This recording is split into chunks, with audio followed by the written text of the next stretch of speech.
Hey, you've reached Not Even Lying. We're out about to celebrate New Year's, so join us after the fireworks sounds. I don't know. Oh wait, hold on. There's a whistle beforehand, right? I can't like Like a missile? a whistle. I know, like a missile, though. Yeah, that sounds more like a torpedo. Whatever. It's the same idea except one's celebratory and one's not. So. Not Even lying. Close enough. All right, guys. Well, welcome back to another episode. So, as you guys know, it's already past the most merry holiday of the year, and we hope you guys all had a great time, whether it be with friends or family. How was your Christmas? It was okay. Same with mine. Nothing too much to write home about or bother telling anybody about. So, did you do anything interesting aside from celebrate Christmas? Well, I mean, we mainly just ate food and You opened mean presents. on a daily basis, just to stay alive? You're talking about outside of Christmas? That's what I said. Oh. Well, I saw Fleetwood Mac, Oh, Yeah. that's true. the How concert. was that? It was pretty cool. Yeah, I know you showed me like one clip, but I didn't get to see a whole lot of it. But it looked really, really cool. Just like Really? enormous. I thought I showed you the entire concert because I filmed almost all of it. No, you showed me just the drum solo. Well, that was the only good one. Like the rest were really bad quality. I'm learning the camera. You were just like, oh, I showed you all of it. Well, I just showed you I that. did show you the No, rest you of it didn't. though. Maybe Like it was your niece. parts of it. I just was like, all right, let's go to the next one. Yeah, because I showed you the part where Stevie Nicks sang "Black Magic Woman." Yeah. I Eh. guess maybe it's because it was just like 5-second clips. It was like, I don't remember. I just remember that part because that was the longest part, I guess. Well, yeah, he drum soloed for a good like How 10 old minutes. is that guy? I have no idea. He looked 'Cause- really old, and I was just like, how does he have that much stamina to, like, go as he's going and still, like, be Well- as hyped as he is and get everyone all riled up and everything, It's I insane. assume he's older than Stevie Nicks, and Stevie Nicks is like, I think Ron looked it up and said she was like almost 70 or something. Damn. That's crazy. Well, let's see. She was like 18 or 19 when my mom was born, so yeah, she's got to be in like her 60s. When's your mom? Isn't that 70s? My She mom was, is like 50 something. Yeah, so 18, 19, that's already 70. Oh, 3 okay. minimum. Oh, wait, you know what? Yeah. I want to say he did say in her 70s because I was like, my grandma's in her 70s, so it's not that old. Imagine your mom going on the drum, or your grandma going on the drums like that. Imagine my mom going on the drums like that. too, That'd be funny. too. Oh man, that'd be great. But yeah, I mean, other than that, for your birthday last week, we Yeah, I'm supposed to tell people.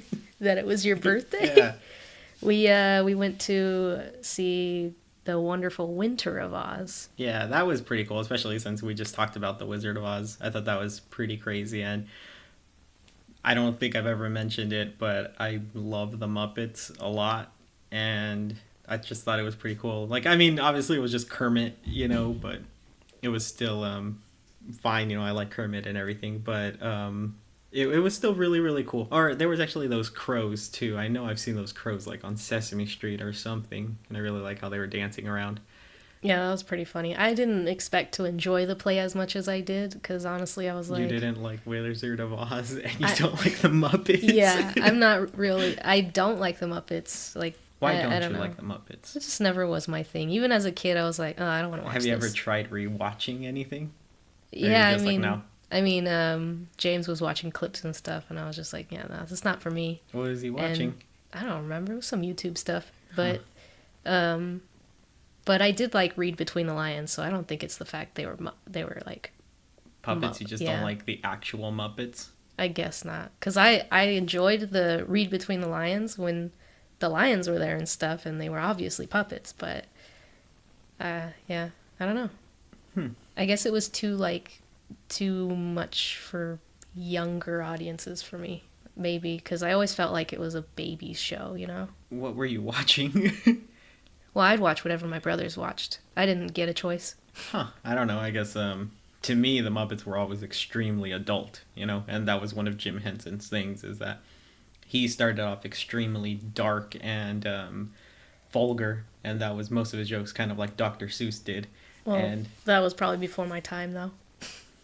yeah, that's why I'm kind of like, what was it that you were? No, because even all the Muppet movies, they're more adult, you know. I watch them.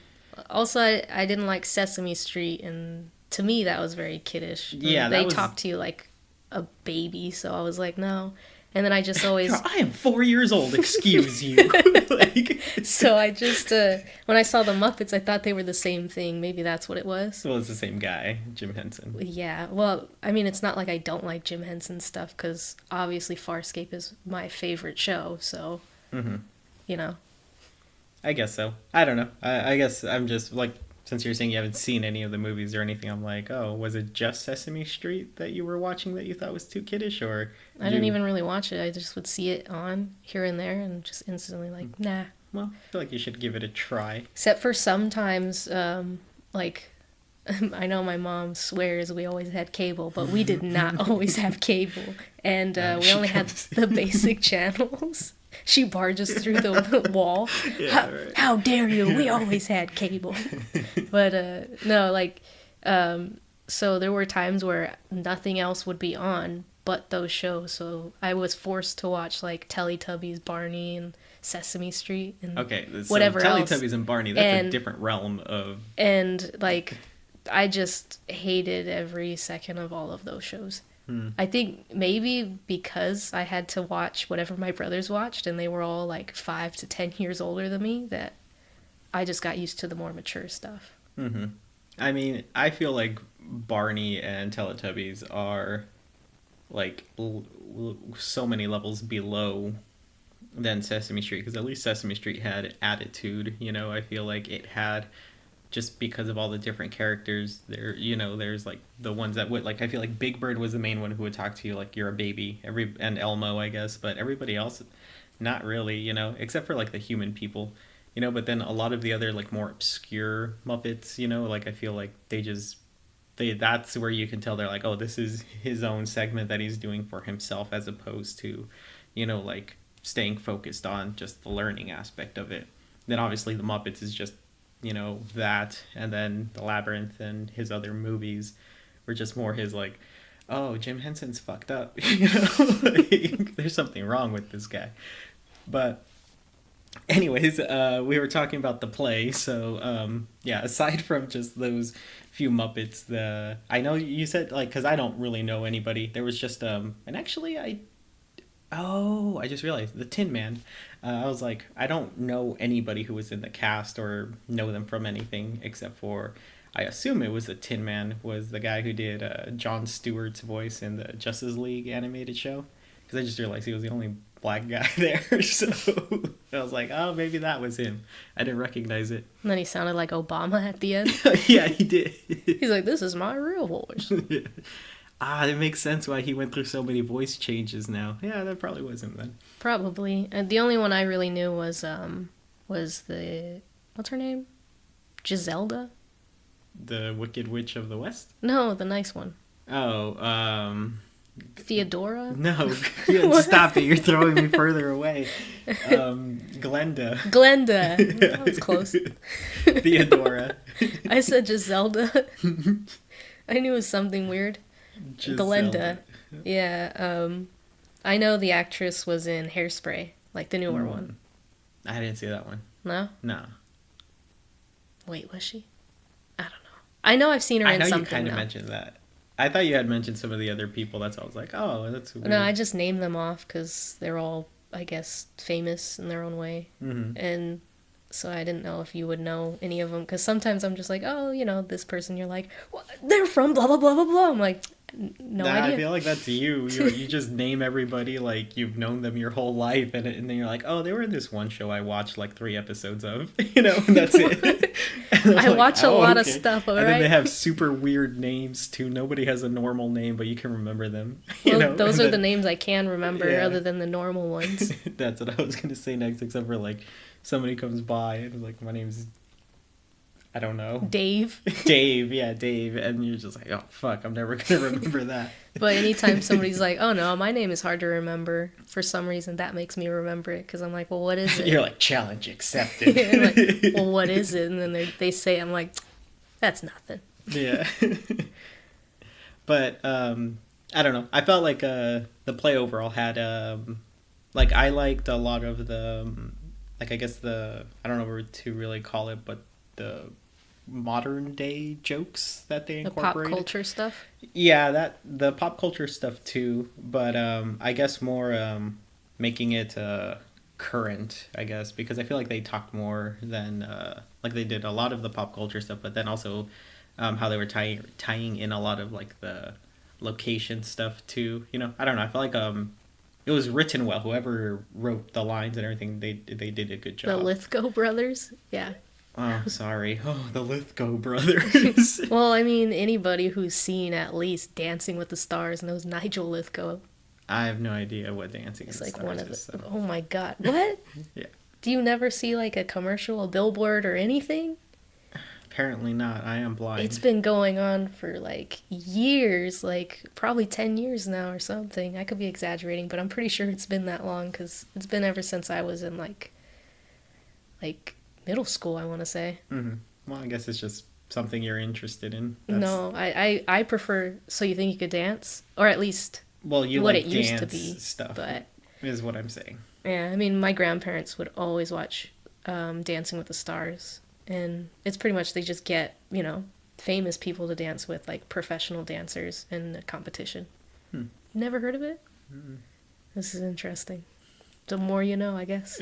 I don't know. I just, like I said, I don't watch TV, so I wouldn't watch anything that's on there. That's why they had like a lot of a lot of dance scenes in the play, like. Oh, okay. Yeah, they had like all those kids and stuff. Yeah. Oh, okay. Oh, there was that one little Asian kid. He was going crazy.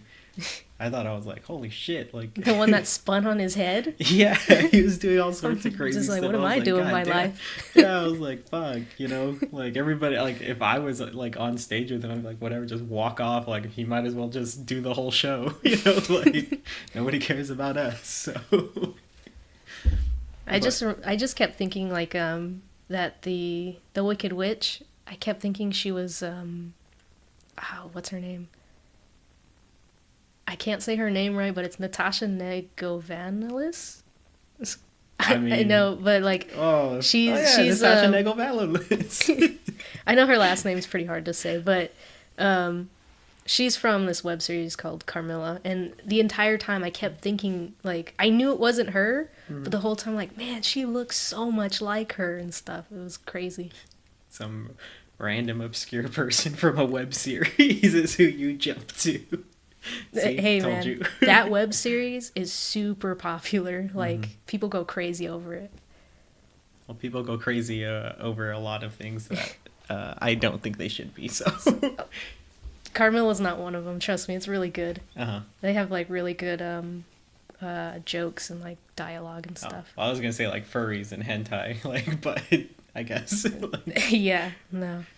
that's what I meant. But so like the songs I feel too worked. For the most part, there was, I forgot which one it was. I felt like "Don't Stop Believing." I feel like even though I thought it was good and everything, I just felt like where they decided to place it and then lyrically, it just didn't fit as well as some of their other song selections. But I felt like all the other ones were like, oh, okay, I can see that. But that one just seemed kind of off to me for some reason. Especially like I felt like they could have switched the lines around at least, whoever sung which line, because like Dorothy would say like, oh, like referring to her, not herself, you know, but somebody else, and then the other people would refer to somebody, like, I don't know, I felt like it was like mixed up, and I was just like, wait, they should have switched the lines, you know, at least. Don't assume their gender. Oh yeah, I guess so. It's 2018. And almost 2019 now. I was about to say when they hear this, but no, it's still gonna be 2018. I guess. Oh yeah, it is almost. I forgot about that. Man, it's gonna sound weird saying, "Oh, it's 2019."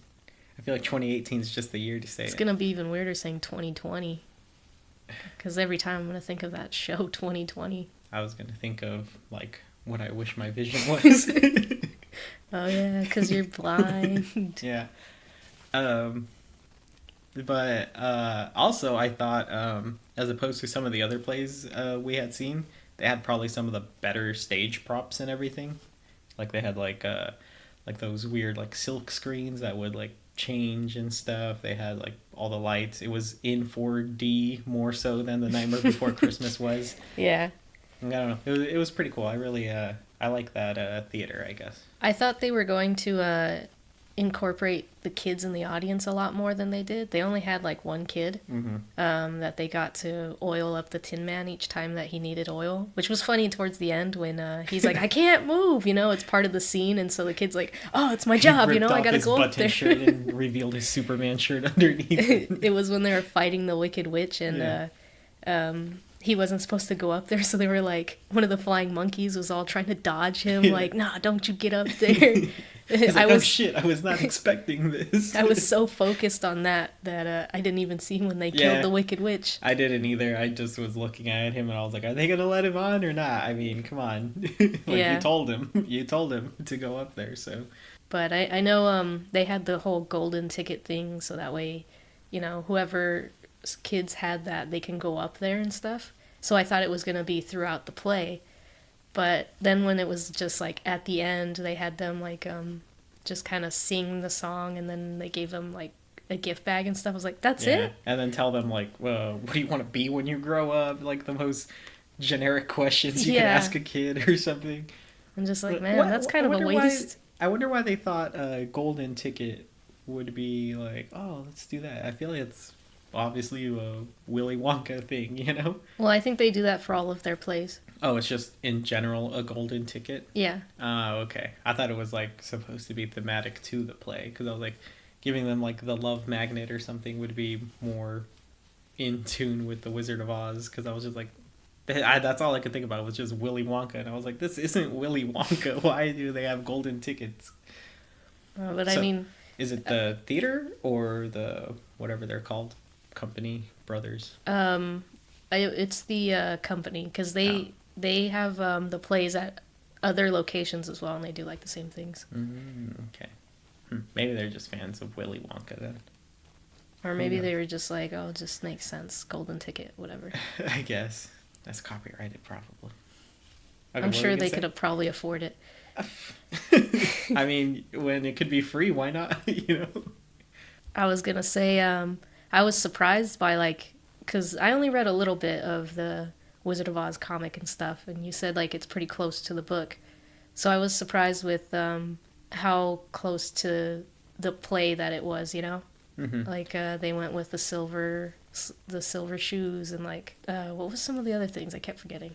Well, I mean, essentially everything up until they met the Cowardly Lion was almost exactly like the books and the comics. Except she didn't fall asleep in the house, you know? Like, I'm in a tornado. I think I'm just gonna go to sleep. Yeah, I mean, wouldn't you when you're in a tornado? That still does not make sense to me. I don't know. I feel like it's just one of those things. Because I know originally it was supposed to be like out of fear. Because I know in the comic it didn't really like portray it that way. But it's supposed to be like out of fear. They always say like, hey, you know, just you're dreaming, go back to sleep and you'll wake up kind of thing, you know? So that was supposed to be her mentality. That it was supposed to be like, oh shit, you know, this is bad. No, I'm dreaming. I should go back to sleep so I can wake up. Which is what happened. But she woke up in Oz. Yeah, that didn't happen at all in the comic. Yeah, it was just like, I think I'm just going to go back to sleep. She was so casual about it. They didn't even like make her look scared or anything. She was just like, Yeah, that's what I'm saying. Like, I don't think it portrayed it well in the comic, but that's what it was supposed to be. So it makes a little more sense, just so you know. I mean, you know. I don't know. When I'm in a bad dream, I just pry my eyes open. I don't know. I guess some people can't do that. I guess not. I don't know. Somehow I just know I'm in a dream, even if I can't control it. So when something bad happens, I'm just like, okay, I need to wake up. So I try to, because you know how like when you're asleep, your eyes are like rolled back. Mm-hmm. So I just like try to like push them back down and like open my eyelids, and eventually I like wake up. I mean, I've tried doing that before, but it just doesn't work sometimes. So, and I don't know. It's weird. But pretty much up until that point, it's essentially exactly the same. But after that, I feel like from what I remember from the movie, the original movie, it's more along that line because beyond there they just left out almost everything, So, but I feel like it's a yeah, like I said, it's more to set up the other books or things that happen in the Oz universe. So it's like it doesn't have to be there if it's just going to be like, oh, this is the story, the end. There's no point for it. I was surprised with how much we saw the Wicked Witch and how little we saw Glendora. Glinda. Glinda. Glendora. Oh, that would have been good because they were making jokes about each city. Yeah. Glendora is a city that we were by over there. Oh, is it? Yeah. I thought it was Glendale. There's that one too. Yeah, no, Glendora too. They kept just going, come on, Pasadena. I'm like, are we in a concert? Yeah. Maybe. I mean, it technically was, no? I guess, yeah. Yeah, kind of, in a way. But yeah, I mean, the thing is, Glinda is not in it at all. Like, it's, what's her face? What was the other good witch? I forget her name, but she's the main witch that they typically come across. The one that finds Dorothy in the beginning, she's never seen again, really. Oh. Yeah. Well, I think in the movie, it's the same witch, I think. Oh, yeah? Yeah. No, yeah, that one is just she's like the weakest of all four of the witches. And she just has the power of, I thought it was funny, they called it veto in the play. I was like, stupid. But it was, she's supposed to not be able to really do anything, which is why they always relied on the other witch. I can't remember her name. I almost had Some it right fan now. you are. Yeah, I guess so.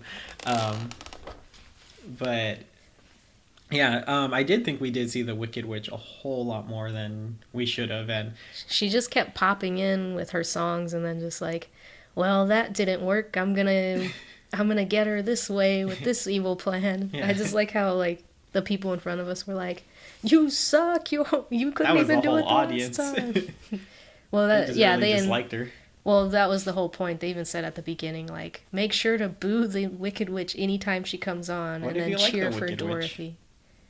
But I don't know. That's why they made that whole other play that I strongly dislike. Wicked? Yeah. It's for people who are fans of the people witch. did cheer for her, like, every time she left, after her giant, like, songs that she did. I think they were just brainwashed to boo her when she appears, but we're like, hey, that was really good. And they were like, yeah, But one of the other things that we did see, we saw Aquaman and Spiderman Into the Spiderverse, which are very weird that, I don't know, I never understood why they have, like, big movies come out around Christmas time that have nothing to do with the holidays. Because they know that people are going to be like, hey, what do you want to do? Let's go to the movies. And I guess. I don't know. I don't know why for me. I'm like, oh, Star Wars, I guess I can see during the winter because it's space, it's cold. Gives off that whole feeling. Mm-hmm. But it's like Aquaman, it's just seemed very summery. Like that should have been a summer movie, And then Spider-Man, I guess, they had like winter stuff in it. Why? Because it was New York and it was cold? They had snow. There was that one sequence.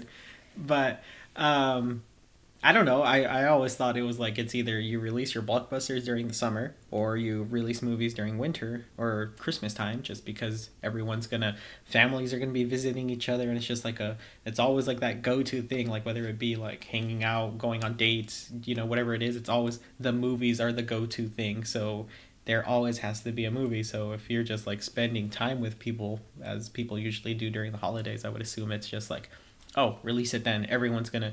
That way they have something to watch instead of they're like, ah, shit, there's nothing to watch at the movies, That's just money lost, so...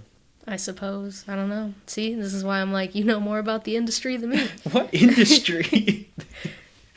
I don't know. I'm just saying, like, thinking about them, like, that makes sense. Why did we go to the movies? We were like, hey, let's go watch the movies. Let's go watch the movies. Yeah. That wasn't my mentality. Mine was, I really want to see Aquaman. I don't care what time of year it came out. Yeah, well, I was going to watch it either way. Well, what did you think of Aquaman? I liked it a lot. Like, I was keeping my expectations very low so I couldn't be disappointed. But I knew I wasn't gonna like the plot because I knew they were gonna go Hollywood with it and like probably gonna ruin it in some way for me. But honestly, it wasn't like too bad. There were a few things that I had problems with the story, but I expected it. But I mainly wanted to just see like how they did everything, how they created the world, and how they were gonna have all of them talking underwater and like fighting and like all of that stuff. And I really wanted to see Mira do her water bending and stuff because I don't know, I think she's totally badass in the comics. And then Ocean Master as well, like ever since the Throne of Atlantis storyline, he's been one of my favorites in Aquaman. And so even though I don't really care for what's his name, Patrick Wilson, I feel like he did like a pretty good job with Ocean Master. His costume was just awesome. Yeah, like, I agree. Even though they had like the whole eyebrows move and stuff, I'm like, it's still cool. Yeah, no, it just looked really, really cool. Because I've always liked Ocean Master's design. And when I heard that he was going to be in it, because I honestly thought they weren't going to do that. I thought it was just going to be something more generic about Aquaman finding himself kind of story, and kind of like Black Manta trailing him, That was it. I didn't think they were going to go as vast as they did with it. And that's why I really liked it. And I know you mentioned Patrick Wilson, but I felt like I really enjoyed his portrayal of it, even though like my knowledge on Orm is limited to random comics and then the Justice League animated series and stuff. But I still felt he did really well, especially knowing that Patrick Wilson usually does more goofy characters, I thought that was the one thing I was going to like say like, you know what, maybe, even though I do like Patrick Wilson regardless, I thought maybe he would like trickle some of that into it, but I felt he just stayed extremely serious and just to the role, which I thought was pretty cool too. You think he does more goofy characters? Yeah. He's in nothing but like horror films. Is he? Yeah. Because remember we were like... I don't watch horror films. Neither do I. Because remember we were like, what else was he in? Because I was like, I mainly know him from Phantom of the Opera, and I hated his character. But that could have just been his character. But I remember seeing him in something else, and I really didn't like him. So we were looking up other stuff, and I was like, oh, he was in this, this, and this. And you're like, he was? But he was like just some random character, I guess. But then I kept seeing... I don't know who he was in it. But I kept seeing like a bunch of horror films. Like he was in all the Insidious ones, the Conjurings, and like... Are those ones connected? I have no idea. Because I know there's supposed to be some series of horror movies that recently came out that are technically all in the same universe. And when you watch them, they're supposed to be like Easter eggs and tie-ins to all the other movies because it's all like supposed to be like, hey, this stuff is real and it happens everywhere. It's in the something like that. And I was like, that's pretty cool, but I still probably won't watch them. But I don't know. I stay away from that shit. Yeah, no, so the only horror thing that I really want to see is The Haunting of Hill House, but I can't. Yeah, we watched the whole 3 minutes of it. Yeah, and I instantly was like, yeah, I can't do this.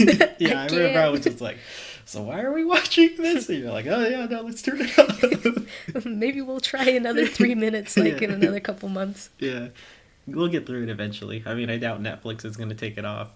Did you know Netflix paid $10 million to keep Friends on Netflix? Yeah, and then they decided not to keep Sense8. It's like a big thing. Yeah, they kept, they let go so many good shows.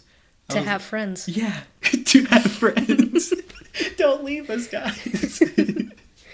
Yeah, I know, a lot of people who liked Sense8, at least, I don't know about other shows, but because they canceled Sense8 because they didn't have enough money for it, but everybody was pissed because they're like, oh, but you have enough money to put down $10 million for Friends, a show that everybody's already seen, and it's just it's over and done with, but you won't give us this, what people are petitioning for? Yeah. It was maybe crazy. It cost way more than $10 million to keep Sense8 going. Yeah, I mean, it's a pretty expensive show, but a lot of people around the world wanted it. They petitioned. They got almost 1 million people to sign the petitions and stuff, and They had like giant like festivals and everything for it, and then they even had like whole campaigns of like everybody rewatch Sense8 like this month and everything, and like people did to get the ratings up. But Netflix was just kind of like, well, we hear you guys, but we're still not gonna bring it back. So Was it a Netflix original? yeah, Oh, was it? yeah. Oh, I didn't know that. Maybe there's something else because I know since they canceled all their Marvel shows, everyone was really pissed off because they even canceled Daredevil and Punisher, even though they were extremely successful. And they're like, and what it is just because Marvel's starting their own streaming service, they're gonna keep those exclusive to that. So Netflix has no say in it. Well, the creator of Sense8, she was kind of like that. She would like to keep it going too, but it's not up to her. And since so many people wanted more, she was like, all right, I'll write a season 3 just in case they let us do another one. And so she has it all written out, but they still said no. I guess it's that that Hellboy thing, where it's like, like no matter how much people wanted and how successful it was outside of the box office and all the fans, all the petitions, everything that, kind of how you mentioned about Sense8, they're still just like, nah, they don't care. So, I mean, even though they say they make movies and everything for the fans and everything, I guess it just doesn't really matter in the end. Yeah. I mean, I get like Sense8 is an expensive show, and they probably were losing money making the show more than they were getting back. But I feel like with such a following that it has grown, that maybe they could have been able to make that money back in some way. Maybe, because I know a lot of times when things like that happen, a lot of the actors will take cuts to their pay just so it can go towards the budget of the movie and stuff, or they'll become producers of the show themselves and fund it, in some way, just so they can still get it out there. They like push to get the movies out there, but or shows, whatever it may be. Mm-hmm. Just because the studios are like, nah, like let's not do that. But we veered off back to Aquaman. Yeah. And I guess we could go into a little bit of the things that I wish they didn't change from the comics, which is with the storyline, and that would have been like, so this is going to be spoilers for anybody who hasn't seen Aquaman. But I don't know, I was surprised with Nicole Kidman being the mom, and it took me a while to realize it was her. Not for me. I was just like, Nicole Kidman, like instantly from the trailer. I'm like, wait, she's his mom? That's weird. But then when I saw it, when I saw it though, like it still was kind of weird. But then when she did like the whole fight scene, I was like, that was badass. That was really cool. And they even had like the Atlanteans in their water suits and stuff. They look so cool. And like I was like, oh, okay, so they actually did that from the comics. And I was surprised with the whole fight scene. It's still weird that it was Nicole Kidman, though. And then I guess it just didn't make sense to me how Aquaman and Mera, they acted like they didn't know each other. Yeah. But in Justice League, they were like she knew his whole backstory and everything. Yeah, and I felt like they had the same exact conversation that they had in Justice League, how she was just like, you need to, reclaim the throne. This is your birthright, blah, blah, blah, and stuff, And then when she comes out in the movie, same thing, like, hey, I'm Mera, I'm from blah, blah, blah. Yeah, she's like, oh, by the way, I'm Mera. Oh, I'm Arthur. I'm like, hey, wait, you don't know each other? Yeah, it made no sense. Unless it was supposed to be one of those, like, they're reintroducing each other because they're like, hey, put everything that happened behind us, let's start new. And I don't think that's what it was. I know, I'm just trying to find a reason. But, that, and then also Mira's backstory kind of bothered me. I get that they can't really go too much into it, but they changed a lot of it with her growing up with Orm, and like her becoming his fiance, like they're betrothed and everything. And I'm like, that never happened. And they don't even go into like why she has those waterbending powers, which is because her people were exiled, and where they were exiled to. Like, I forget what it was, but it was something about that whole environment that made them be able to have powers like that. And that's why she has those abilities. Mm-hmm. And I get they can't really go into that, but they also pretty much didn't exile her people in the movie. Like, they were reluctantly helping Orm Mm-hmm. and stuff. Whereas, like in the comics, they are very against the king and everything, and especially Arthur, because they were always taught that like the king of Atlantis is cruel and he's going to like destroy all of them, and so that's why they got her to like infiltrate and to get Arthur to trust her so she can kill him and stuff. But then she sees like all of that isn't true, and like I get that they couldn't really do that whole storyline. It would have been cool, and I knew instantly from Justice League the way they were interacting that they weren't going to do that storyline. So Yeah, especially since she was such a like a, I guess was it like an advocate, I guess, of trying to bring him back to take his right, which and stuff. I was kind of like, oh, maybe it's gonna be like she's trying to do that so she can like backstab him later, but no, it wasn't. Hey, you never know. But I feel like that has happened in almost every comic book movie I have seen, where they want to include a character that has more to the universe than just being in the movie. Like with Ultron in Avengers, like it made absolutely zero sense to introduce Ultron into that universe, but they were just like, let's put Ultron in here, completely change every storyline, made a bunch of stupid decisions as far as how the story was going to play out, completely threw away like 4 essential characters just so they can get this person on screen and disregard everything that was, like what made that character him, and then even made a joke about it with Pinocchio. I don't know, it was horrible.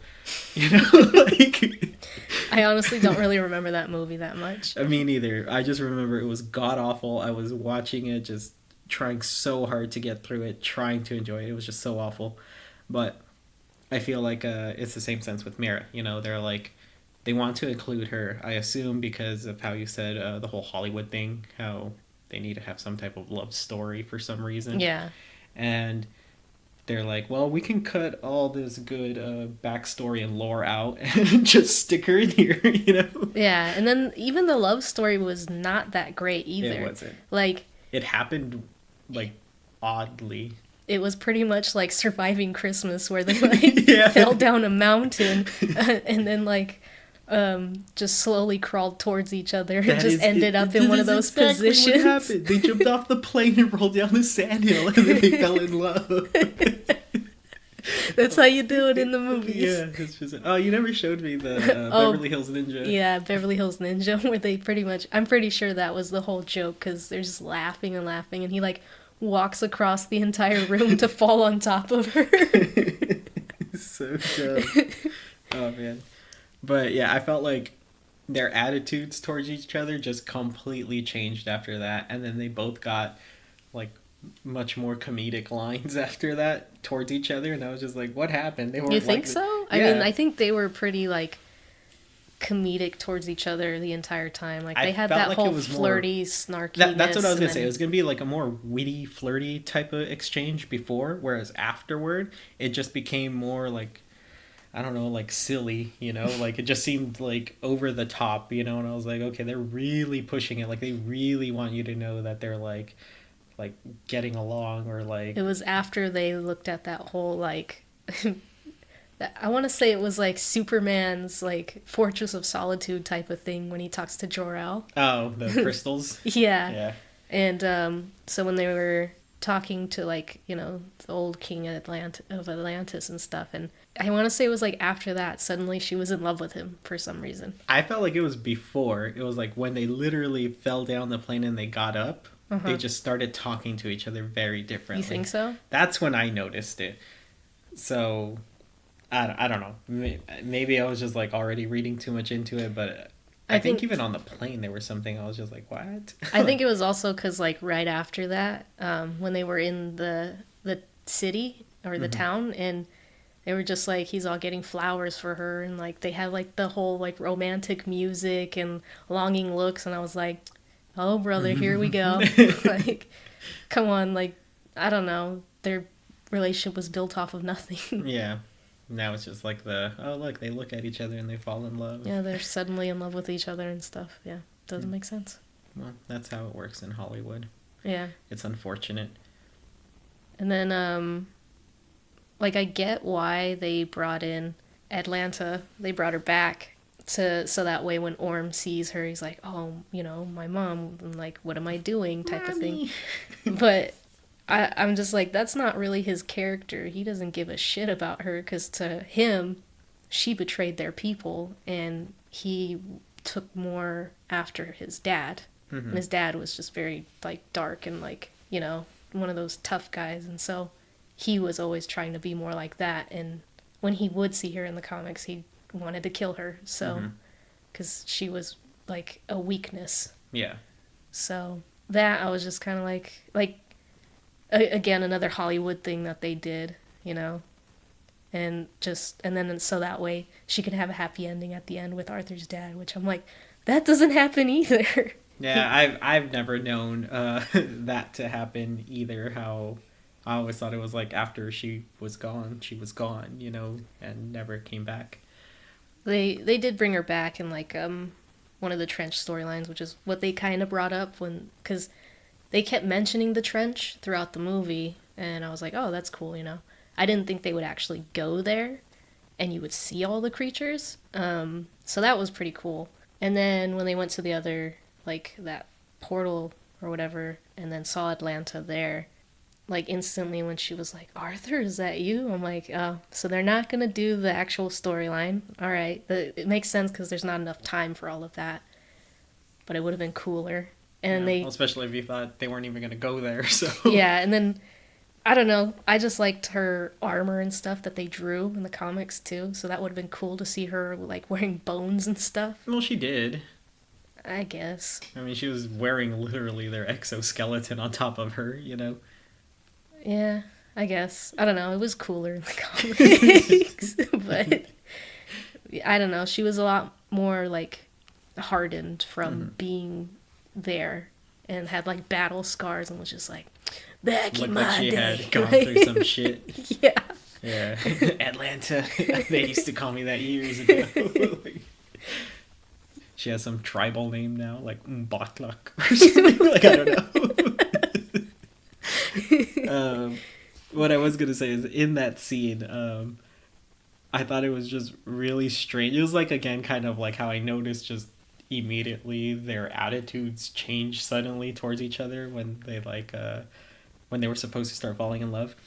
It was the same thing in that scene where like the entire time Aquaman's like, no, I'm not gonna take back the throne, very reluctant to do all of this stuff, and is just going along with it. And when he sees his mom and he's already doubtful that he can go and get the trident and everything, and she literally says the same thing everybody has told him throughout the entire movie, just like, no, you're supposed to, like, you have all this going for you, whatever it was. Pretty forgot much, what bullshit speech. She said the exact same thing she said to him multiple times at the beginning, and to the dad when she was pregnant, like, he will, like, he's the savior of our people, he's gonna, like, combine the two worlds, or something like that. She said, I was just like, word for word, like, man, she's dedicated to this speech. Yeah, she, like, memorized it and stuff. But the thing is, I felt like she already had, like, said that before. But then when he was, like, looking towards it, which, again, to me, I felt like that was just, like, it happened so fast. Like, it was like, oh, hey, look, his mom's here. I'm going in the cave, Like, there was no, like, because I felt like they spent a few seconds showing the environment, like the different creatures, the world that it was, everything, just for a few seconds as soon as they got there.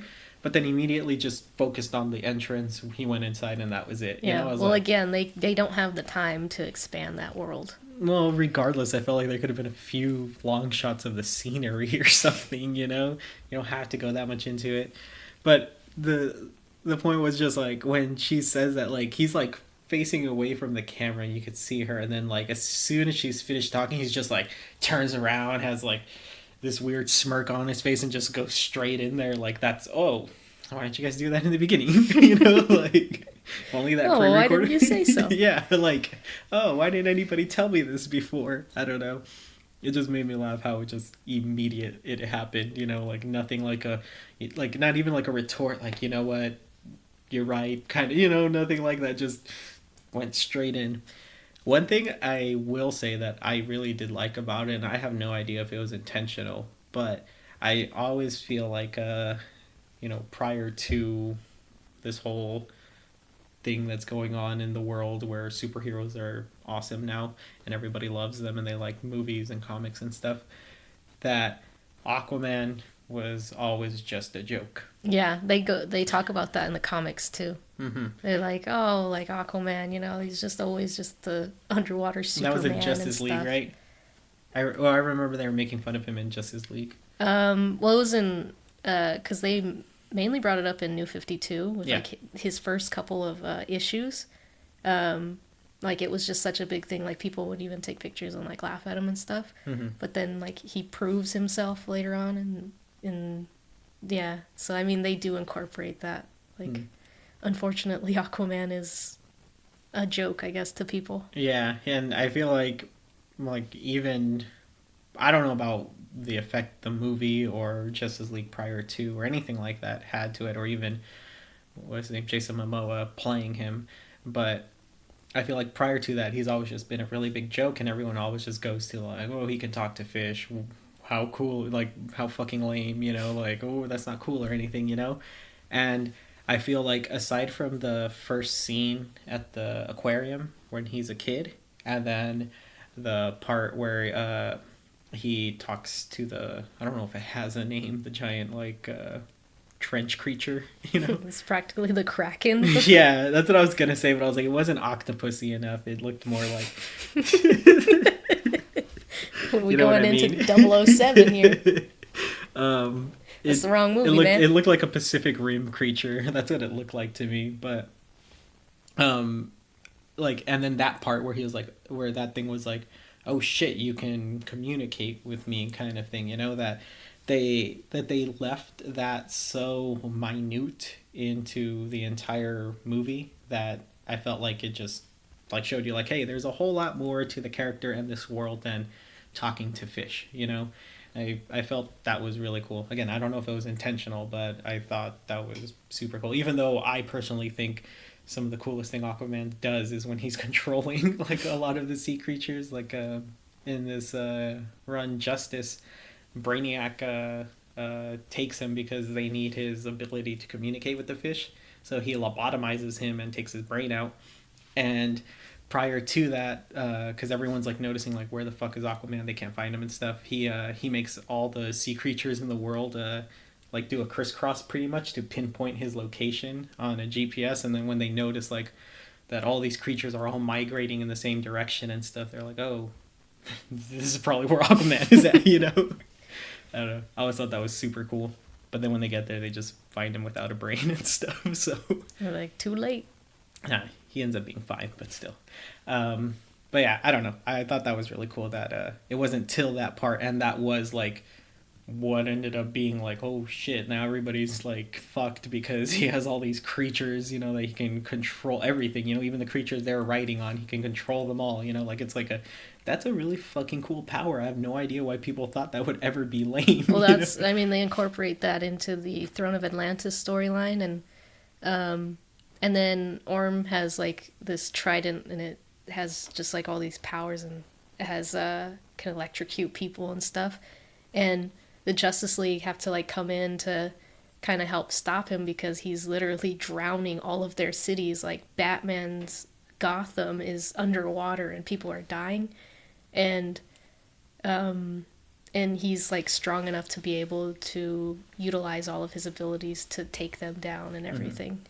Mm-hmm. And I don't know, that's why I always thought it was cool. And it just like, I don't know, all the panels are just so crazy because you just see all of the, not even just the Justice League, but like other superheroes come in to try and stop him, but even then it's still not quite enough because he has such a big army and all of these sea creatures helping him. See, that's the kind of stuff that I really like about villains in comic books, is that they have this like tremendous and unrivaled power, somehow they still lose, which doesn't ever make sense to me. But also, the reason why he was able to do all that was because of the whole power struggle in Atlantis. Like, because they'll never really accept Arthur as their king because he's not full Atlantean like his brother is. And that's why his brother was able to take over so many times, is because there's always that, like, well, he's not really one of us. So can we really trust him to, like, you know, because he's always just helping the land dwellers, you know? Is he really going to be in our best interest? And whereas Orm is just like, oh, well, let's just drown all of them and take over the rest of the world, you know? And sounds like a good idea. I think... Because they're polluting their oceans, and I liked how they brought that into the movie and how, you know... spit it all back out. Yeah. Yeah. I know that scene reminded me of... or at least the part where, like, the waves coming in when he's driving with his dad in the car. It just reminded me of that movie Ponyo, when the waves are all going crazy because she's, like, trying to get back to the surface world and stuff. And I don't know, that scene just always was really fucking cool. And that's exactly what that scene looked like, because they're, like, driving along the little, like, street that goes through there. But what I was going to say, getting back to, like, how Orm has all that power and, like, oh, drown the world and stuff. I was going to say just...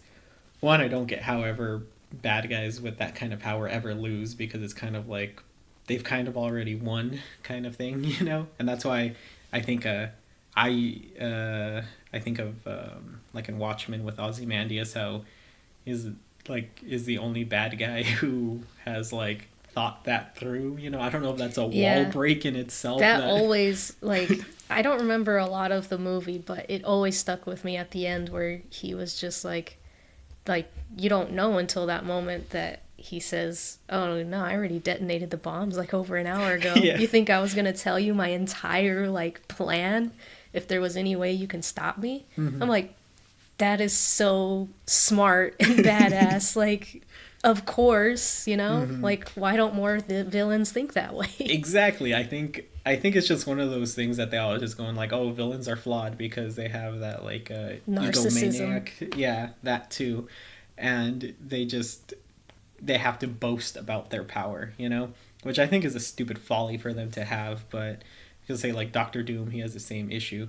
But one of the other comics that I really liked that was kind of in the same vein of how Ozymandias did that in Watchmen was in Ultimatum. Magneto, he had essentially the same thing. They killed Scarlet Witch, and he got pissed off, and he knew that the humans were responsible, so he's just like, I have the power to control, you know, the magnetism of the entire Earth. He shifts the polar caps and drowns the entire world, and literally, like, more than half of the world dies. Superheroes, regardless of their power, can't breathe underwater. So many of them die, you know, just people die, like they killed off and everything, you know? And it's just one of those things that he goes to Xavier first and tells him, you know, like, hey, what's up? You know, like, I know we've been friends forever, but I'm kind of pissed right now, so I'm going to kill you just so you don't get in my way, because that's what always happens. So he kills him, and then he goes off with his plan, because he's like, pretty much like, you know, like, hey, I'm not going to let you stop me kind of thing. But even though he technically loses in the end because he dies, the damage was still done, you know? He still killed, like, countless of people and just all those superheroes and everything, you know? And that's why I'm like, with how you're saying, like, Orm's like, drown the ocean. It's like, why doesn't he just drown the ocean or drown everybody, you know, with the ocean, you know? Like, and if he did, you know... Well, that's what he was trying to do. But that's what I'm saying, like, what kept him from doing that? Well, Aquaman in the end stopped him. I don't remember exactly how because I really want to reread it too. It's been so long since I read that storyline, but I do remember he does end up getting, like, the Atlanteans back on his side and ends up pretty much commanding them again. And there's that one panel of him, like, on top of, like, a lot of them, just like, I'm your king, so you know, you have to listen to me. And yeah, but it takes a while for them to be able to get there. Like, what I was asking is, like, what is, like, does he have to, like, load the ocean? Maybe you should read the storyline. They go into it. They do explain all that. No way, they go into it in the comic? Yeah. Wow, never would have guessed. Well, I guess, I don't know, you said you wanted to talk about it. So. Into the don't they kind of go into that with the Spider-Verse movie where there was one part where um, Wilson Fisk was like going on a rant and he's like, I'm really glad you went on one of your villain rants because now we have enough time to get away or something like that. Yeah, that's always. I think that actually became a thing in The Incredibles, where uh, what's his face, Mr. Incredible and Frozone, they're like waiting in the car and they're like, so I'm there all tied up, he's gonna blow up the world, and then he starts monologuing about his plan and stuff, and then later when he meets Syndrome, he's just like telling him his whole plan. He's trying to escape, and then he's like, oh, you sly dog, you got me monologuing, like he didn't even know it. I don't know. I think ever since then it's just become like a big thing to like point that kind of stuff out. But yeah, I think they did mention that in Spider-Verse. I don't remember exactly what scene you're talking about. But... Yeah, I could be wrong, but I feel like I remember that happening because I remember going like, oh yeah, the monologue thing.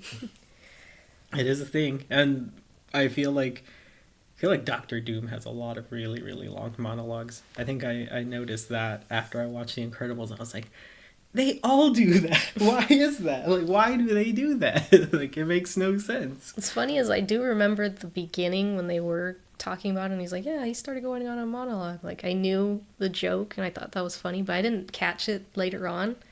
And I guess, for me, I didn't really notice until Watchmen when he says that at the end, like, like, pretty much like, why would I monologue if you're gonna stop me, That's when it really hit me, like, they do always do that. And then, I don't know, in my mind, I'm always like, if I were to write villain, I would make them smart enough not to do that, I guess. Yeah, exactly. Because I'm like, if they're smart enough to attain the power and get to where they are currently, I assume they're smart enough to not, let that happen, It just never made sense to me why they would tell their entire plan. Like, who cares if that person knows? But I get why they started doing that is probably so the audience knows the villain's reasoning, but that also makes it flawed and gives the other characters enough time to stop them and everything. And they're like, well, now I know everything, so I know exactly how to stop you and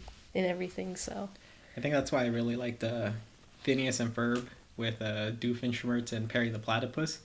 It's literally every episode and their exchanges are just like pretty much all the cliches and tropes that go on between villains and their nemesis, whatever, they just make fun of it so much, like, and go into like anything you can think of they cover with their scenes and stuff. And it's always like Doofenshmirtz is he's always like, if Perry's late because he gets tied up because he couldn't actually escape from where he was with Phineas and Ferb, to go stop him, Doofenshmirtz is like, he's all like, you're like 15 minutes late. That he's like, I only have 45 minutes allotted for my monologue, and now I have 30 minutes. I don't know which parts to cut out, which parts to leave in, if you still understand the scope of my plan and stuff, I want to say, like, I have seen that, because, like, my nieces and nephews would watch it here and there, and so I would see parts of it, and I did notice that they would make a lot of jokes like that. Yeah, I don't know. That always got me. I remember this one where... he ends up fighting a different nemesis because Perry showed up late, and they treat it like he was cheating on him, and they like break up, and then they end up on like Maori and stuff to try and like reconcile their relationship and stuff. It was so stupid. Anyways, what were we on? Well, we're talking about the Spider-Verse movie. Oh, okay. Oh yeah, you mentioned the monologuing. Yeah. Well, I mean, I know you're not a fan of Spider-Man or anything, but, like, did you actually enjoy the movie? I mean, I did. I usually enjoy the Spider-Man movies, but for some reason, I don't know why, I just don't care for Spider-Man too much. Like, his entire universe, or Peter Parker? I don't know. Just, it never really caught my attention. Just in general. I don't know what it is. Because you said you'd seen the animated? Yeah, my brothers would always watch, like, the cartoon, the Spider-Man cartoon, and, like, at the X-Men one, and I don't know. I didn't like those. Like You're not even the X-Men one? no. I don't know what it was. Maybe it was like the production quality or something. I It don't was know. pretty bad. Like, they But were always disproportioned, and they reused the same scenes over and over again. oh really? Mm-hmm. I don't know what it was. They just had a different feel, and it wasn't like when I would see the DC ones like Static Shock or like Batman the Animated Series or the Teen Titans. Like I really enjoyed those. And so whenever I would see Spider-Man, like I did see a couple of the storylines. I just I don't know what it was, you know. No, I get you. I mean, I've watched the X-Men and Spider-Man animated series, and they were both good for the storylines, but the animation is just pretty terrible. And the DC ones, I think it's just because it's Warner Bros. They've been doing that for years and years, whereas opposed to the other ones were Fox, and they don't really do animation. And I think you could definitely tell the difference between the two. Mm-hmm. Because the DC ones were just much better quality, at least, you know? Or at least they didn't try so hard to make it look like a realistic comic, I guess. I don't know how to describe that, because I felt that's where Marvel fell short. They tried too hard to make it super detailed, but then got lazy with the animation work, so it didn't work out. Whereas DC, they're just like, hey, let's develop a style for the entire world, stick to it, and just focus on animating it, which I feel really helped them out.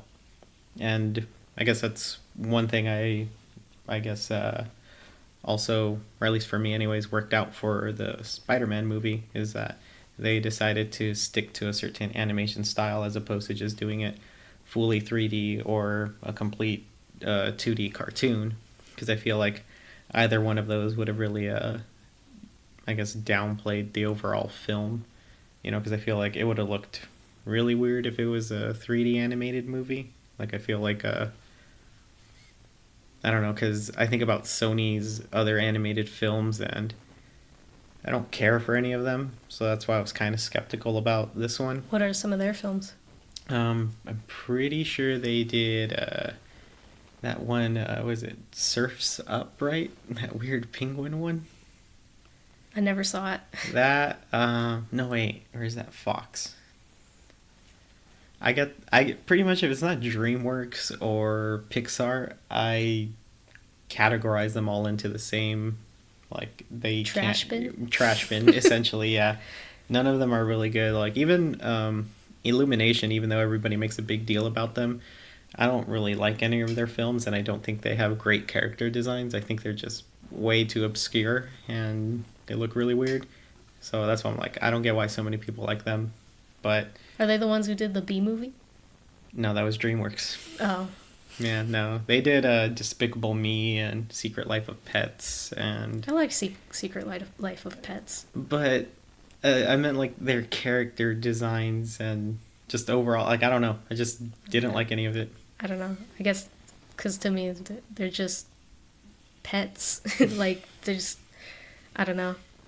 Yeah. Maybe that's a bad example, but They're just pets. yeah, it's just he's just a guy, works at a bar and But that's what had me worried at first with the movie. But the more I saw it, the more I ended up really liking what they did with it, especially as far as like the timing in the animation. I felt a lot of that was just done really well. They left out frames where it would emphasize the motion, and it would, I feel like, kind of snapshot certain scenes. And I felt like, I don't know if it was intentional. I would assume so, seeing that they were all going for that whole comic book feel. But I felt like the part where there was missing frames was to emphasize that shot, and that would be what you would put in a comic panel, essentially. The key parts that are going to lead your eye into the next motion. And what's missing frames? What does that look like? So, say if you're moving from point A to point B, typically in a film you want 24 frames. Depending on the motion, if it's supposed to be fast or if it's supposed to be slow, you'll add more frames or take away more frames. But then there's also, like, if you take out too many frames or add too many frames, it'll just look like, if it's too many frames, it'll be just straight. There won't be any motion to it. It will get from point A to point B, but it won't look natural. Whereas taking away the frames will make it look more jittery, I guess, like you'll see the stops. And that's what I'm saying, that sometimes you need to take away frames to get the actual motion so your eye can capture where it's going. But then taking away even more will pretty much like pause it for a second. And of course, this is all done within a second, so you have 24 frames. That's still going to happen within the second. So that pause is very, very minimal, but it's enough for your eye to catch. So taking away even more, I felt just, like I said, emphasized it. Like it let you stay on those moments a bit longer. And I know a lot of the complaints people had about the animation is that they said it was too, that it looked like amateur because of that, which I feel was a stylistic choice as opposed to they don't know what they're doing. I guess I don't have an eye for that because I didn't notice any of that. No? A lot of the times they would even change the background color and make it like a pop filter kind of. Like they would. I mean, I noticed some of the artistic style just because obviously they were trying to make it look like a comic book, and I thought that was pretty cool. I guess my eyes mainly focused on all the dots that were there, and I thought it was cool because that is how like usually like the older comic books and stuff, that's how they're done. But also sometimes I felt like it was too distracting for me because that's where my eyes would focus on all the dots, and it made it kind of look a little noisy. But overall, I thought it was pretty cool. And then how they like actually had panels, or when he would have thoughts in his head, like they would come up on the screen like how a comic book would. Yeah. I thought that was cool too, and I guess one of the benefits for me is that since I can't see, I didn't notice any of the dots. Like that was the one thing that I know they did, but I couldn't see it. It just looked normal to me. Yeah. Like I felt to me it was more the hard outlines that they put on everybody. And that's then kind of what they used for all the shading. Like, how you would use like stippling and stuff? Like they used all the dots for that. So that's where all the shadows I think the only one I could notice it on was Spider-Ham. Because I noticed he always had a really big white highlight on the top of his head, and there I could see the little dots from the red to the white. But I couldn't see anything else. Oh. To me, it just looked more cel-shaded, kind of like Wind Waker was. I haven't played that game in years. Or like Borderlands, how it's all cel-shaded and it had the harsh outlines. Yeah, it did have like that kind of style. Yeah, that's what it looked like to me, and I think that's why I liked it, which I also thought was going to be an issue just because I felt like most of the cinematics from Borderlands and then also Tales from the Borderlands just looked awful when they were trying to act and play scenes, that I thought it was going to look like that, but I felt it had a lot more fluidity and character than that did. So another thing I thought was that really helped emphasize how they did that was the music and sound editing. I felt whoever was in charge of that did a crazy good job, because the sounds were like really impactful each time, and I felt the music also just kind of like emphasized all of that as well. Flowed really nicely. Like I know I don't know if you noticed it, but every scene with the Prowler, how it had that weird like noise. At first I couldn't tell if it was coming from him or if it was supposed to be like that's the theme song and it was just weird ambient noises. But I looked into it just because like that's what stuck out to me the most, and it was I guess it was supposed to just be his suit, and even though he's supposed to be like a predator type of character, he was the animal they chose for that was an elephant, and they just like augmented elephant sounds to make his noise, which I thought was pretty weird since they're not predators at all. Well, I mean, that's kind of like how they came up with like the T-Rex roars for Jurassic Park. They just got a bunch of different noises, and one of them was even like turtles like doing it and stuff. Oh yeah, I remember you had mentioned that. I know, I just think about now that guy I showed you who was making the T-Rex noise. And I was like, oh, he does that really well. I wonder what else he could do. Well, he was doing raptors. He did both. Oh, yeah, that's right, huh? Yeah, he did the raptors afterward. That one was kind of weird. But anyways, but yeah, aside from like just stylistically what they do with it, I don't know. I did like a lot of the story development that they got into, especially for Miles, and then also all the like, even though it was like a 10-second clip, how they pretty much summed up how Peter Parker's life actually does end up. You know? Yeah, I was surprised when the other Peter Parker, they went into his backstory and how like things just got messed up for him. I wasn't expecting that, and I was just like, oh wow, like things got dark for him. He like got divorced and everything, and I guess Gwen doesn't exist in those other universes other than where Spider-Gwen is from. No. Well, that's the thing, because that's the only thing that I thought was kind of a miss. Because I did see a trailer where she introduces herself, where that scene where she gets her hair stuck on Miles's hand, and she says her name is like Gwanda. I saw that scene out of context in a trailer where she stops herself, and I thought it was because Peter Parker knows who Gwen Stacy is. You know, that was his first girlfriend back in the day who died. You would think that would be impactful in his life, but they just didn't touch on that at all, which I thought was pretty weird because I figured she says, "My name is Gwen Stacy." That would have something, you know? Yeah, and especially since like from her universe, like I guess her and Peter were friends, and he dies instead of her. And I don't know, I expected him to like feel something like, oh, you know, Gwen, she's alive. And, Yeah. But when that didn't happen, I was like, maybe she just doesn't exist where he's from. No. Yeah. Or maybe they weren't close at all, like, you know. Maybe, I don't know, because that's a tricky thing with what they're supposedly doing, or Marvel is doing with all of these movies, is that they're going into the backstories as if it's all like, you know, Miles is from the Ultimate Universe, Peter Parker's from the 616 regular universe, and that's what they're saying that these characters are from. But then they come out and say that all of the movies, including like the Tobey Maguire ones, Andrew Garfield, they're all canon to their own actual Marvel universe, and they have their own name, you know. So pretty much like how DC has all their different Earths. Except Marvel, they don't have any, like, it's chaotic. There's no structure to it. It's just like, that's this universe, that's this universe, that's this universe. So I'm like, if all the movies exist in their own universe, how are the backstories being taken from there, you know? That's what doesn't make sense to me. So technically, if everything goes exactly as it does in the comics for Peter Parker, then why didn't he know Gwen, I guess? Which, I don't know why they would approach it that way, but I don't know. I guess it's just like a minor thing. But I know there's this comic called Spiderman, and it's, I guess, kind of based on what this was based off of. It was just like a 5-issue run that they did where Peter Parker gets sucked into Miles' universe after he had died.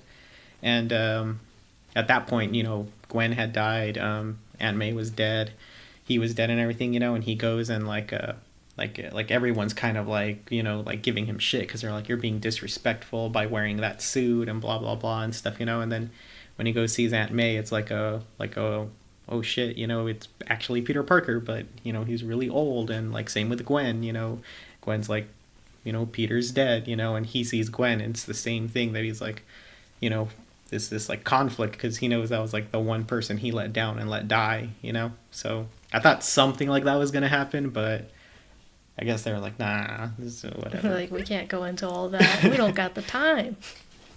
Yeah, but even so, I still felt they went into a lot. Like, I didn't think they would. So is the pig Spider-Man a real thing?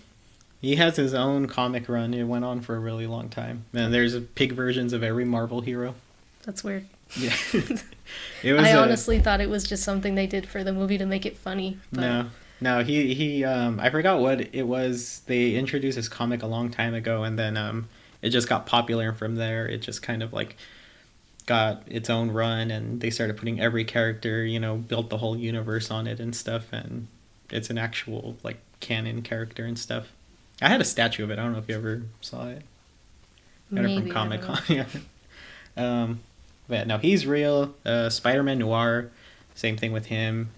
They did a really big like a thing on his storyline in a Spider-Man game called Shattered Dimensions. It was essentially the same concept. It was different Spider-Man from different parts of the universe all join in to get back to their universe, and they reused him in that.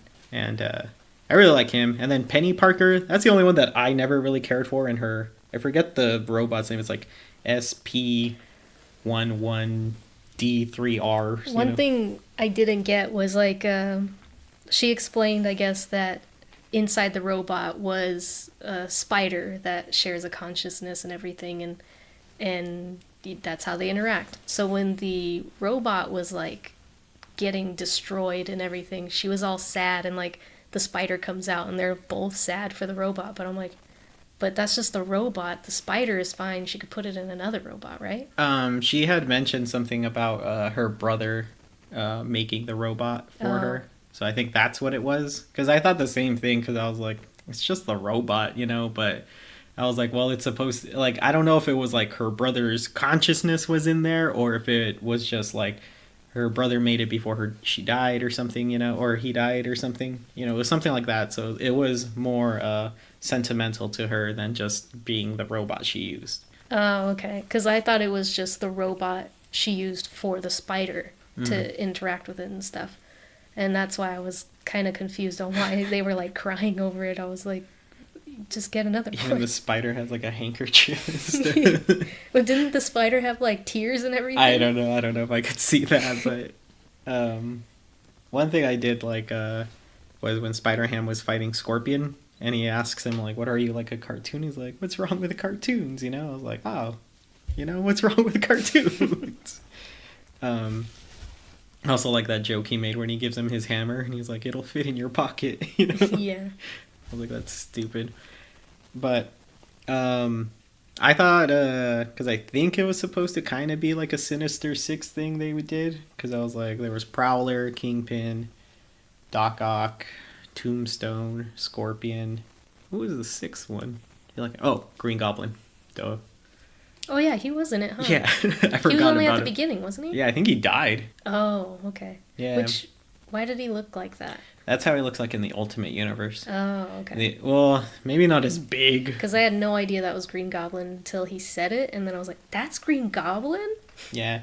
In the Ultimate Universe, he ends up being like this, not that as big as that, as I'm sure you noticed. They emphasized big characters in the movie. Yeah. The one thing that really bothered me was Wilson Fisk's head in the center of his chest. Uh-huh. That bothered me so much. I'm like, why does he look like that? Like, you kept saying, he has a hunchback. He has a hunchback. I'm like, yeah, I understand a hunchback, but that's not a hunchback. His arms are way above his head. Like, that doesn't make any sense. It's a really, really bad hunchback. Just think about how big his spine has to be for it to, like, curve and then go down. And, like, how does he get in and out of the car? I told you, he's a transformer. Like, he is the car. I saw when he was going in and out of the train when they were fighting, like, in my mind I was like, how's he gonna get through there? And he just straight through it. I'm like, that makes sense. Yeah, I'm like, that makes sense. But there was that one part where it showed him like outside of his car and like walking into the building. Mm-hmm. You know, those one aerial shots, and I'm like, how did he get out of the car? Yeah, you notice they didn't show that? They just showed the car pull up, goes back to Spider-Man and Miles, and then it goes back to him already walking away from it. They didn't know how to get around it either. But, yeah, Green Goblin 2 was a big character. He's not supposed to be that big, and I don't actually think he had wings in the comic. But he did have, like, fire powers, pretty much. He was always on fire and stuff. I never really cared for that, version of it, except for in the Ultimate Spider-Man cartoon that was on Disney recently. That one, they had like a slightly different take on him in that one, which was like a mix of that big hulking goblin thing, and then still the Norman Osborn super tech orientated Green Goblin from the original universe. And I really like that one. That one had a really cool storyline. I really like how they did him. But yeah, this one was just a monster, I guess. But yeah, that's why I was like, they never said it, but I was like, it's too coincidental that it was 6 bad guys, one being Doc Ock, who is a central Sinister Six character. So I was like, maybe that's what they were going for, even though Tombstone was completely useless You know, I don't even think they ever said his name either. Which one was he? He was the gray guy. He had white hair. Oh, the one with the guns? Yeah. That Doc Ock was gonna kill until she was like, said something, and then Wilson Fisk is like, alright, you know, like, put your guns down. Yeah. Was that guy? Yeah, that guy. Oh. Yeah. I didn't know he was. I thought he was just a bodyguard. Nah, he's Tombstone. He's like a big actual Spider-Man villain. That's why I thought like, oh, cool. We're like, because I thought we were gonna be able to see all of them do something, but he just didn't do anything at all. And I was like, whatever. I did like how much they got into Prowler though. Yeah, was he always Miles Morales' uncle? Mm-hmm. So then in Homecoming, that one guy, is he Prowler? Yeah, Childish Gambino. Yeah. Yeah, he was Aaron Davis, because like it's just like really quick that they show it in Spider-Man's like helmet when he's looking through it and he's looking up that guy.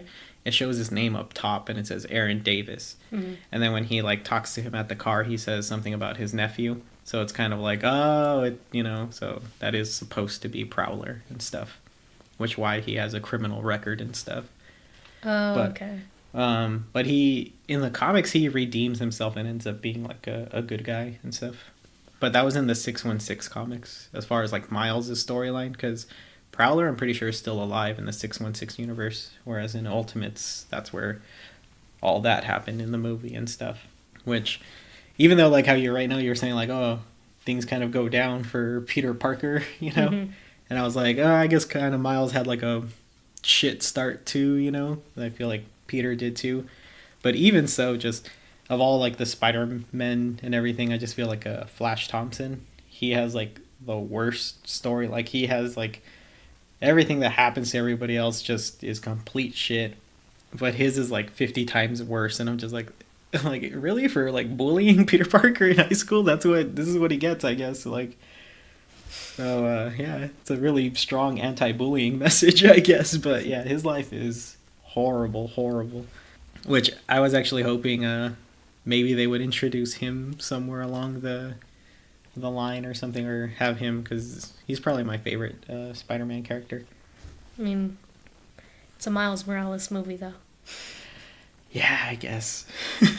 I mean, I still like Miles Morales. I really like his suit in this one as opposed to his actual suit. Because he incorporated, like, a hoodie and shorts.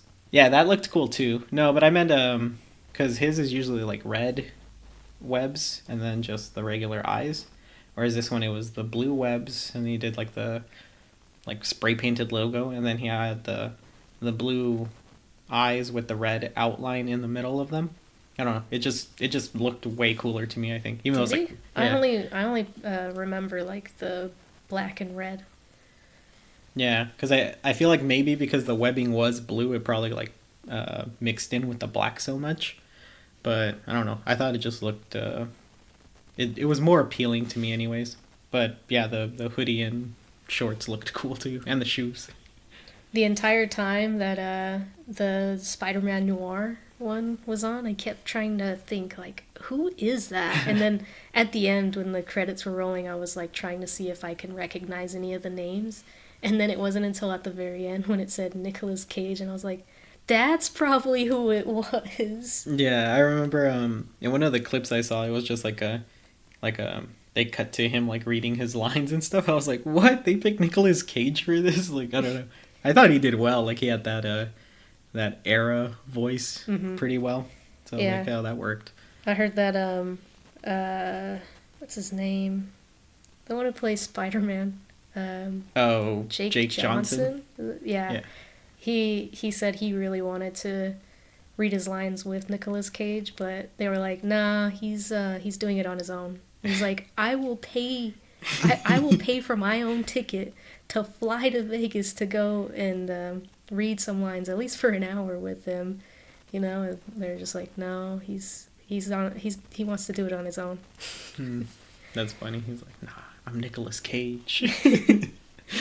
The entire time, I just kept hearing Nick from the New Girl. I forgot who, but I know Jake Johnson did the voice for Peter Parker, but for the Ultimate Universe Peter Parker, who died in the beginning, I forgot who they chose. I remember it was like a really big actor, and I was like, just to play him for that like quick scene, that's it, you know? Oh, really? It wasn't the same guy? No, it wasn't the same guy. That's true, because, like, at first I forgot, because I remember you told me who was playing Spider-Man, and the beginning of the movie I completely forgot until he came in later on, and as soon as I heard him, I was just like, that sounds familiar, and I'm like, oh, that's Nick from The New Girl, and Yeah.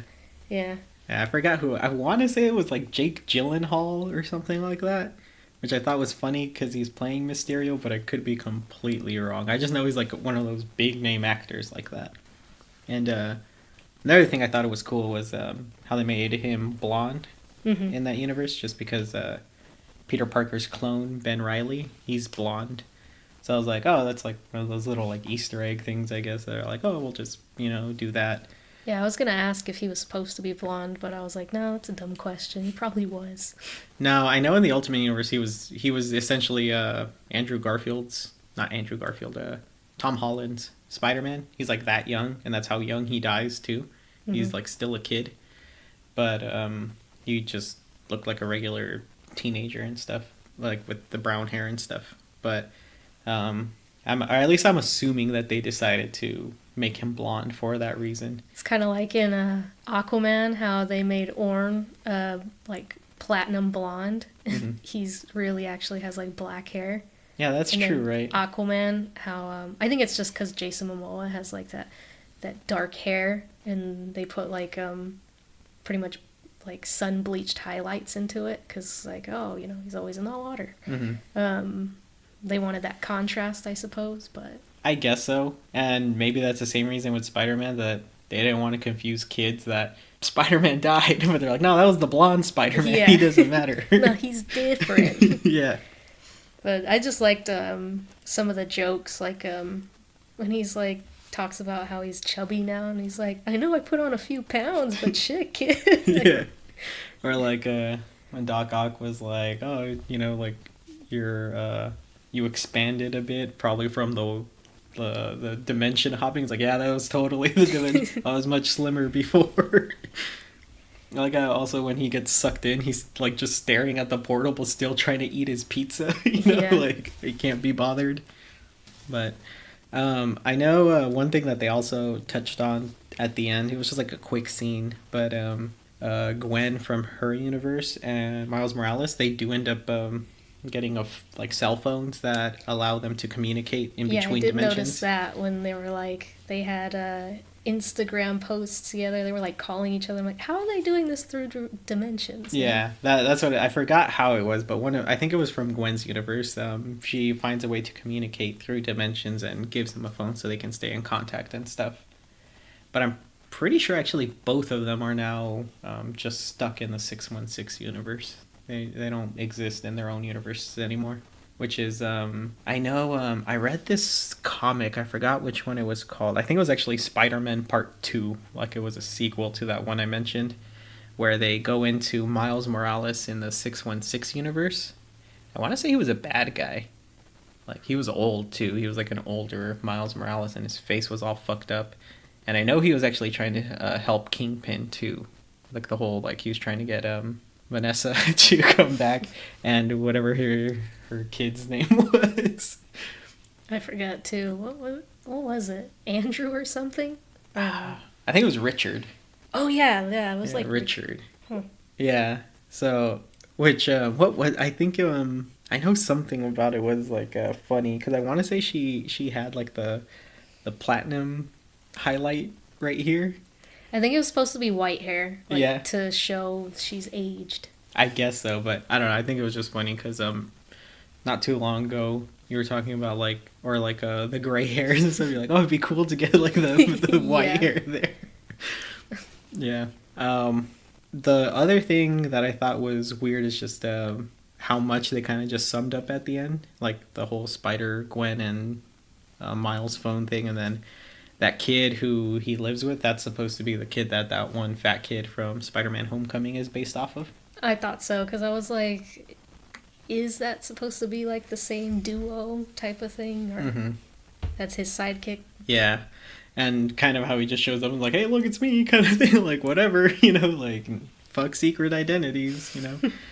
But another thing I thought was weird is just like none of the bad guys decided to go after like Aunt May or Mary Jane or anybody after they found out who the fuck Spider-Man was, you know. Yeah, that's true, huh? You would think so. I mean, that's how it Well, always happens. Well, I mean, Kingpin kind of was using Mary Jane.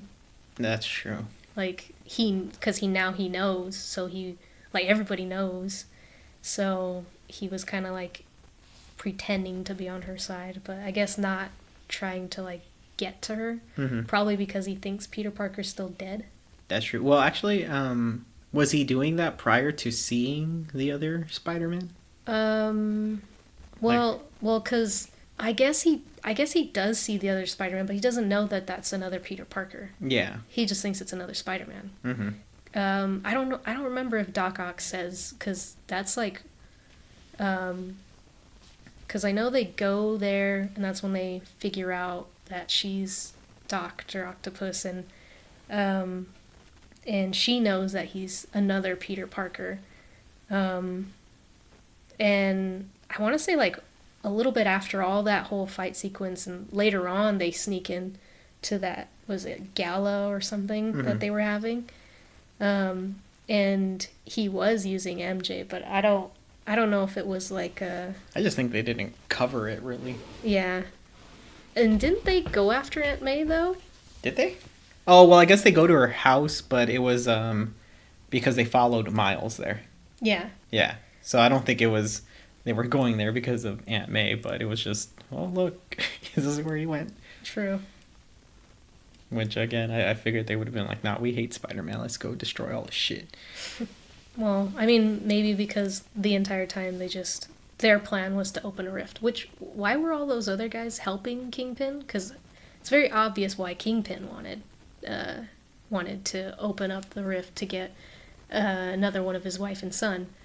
But what were the others? The bad guys, you mean? Yeah. Oh, Kingpin just owns everybody. Oh, okay. Yeah.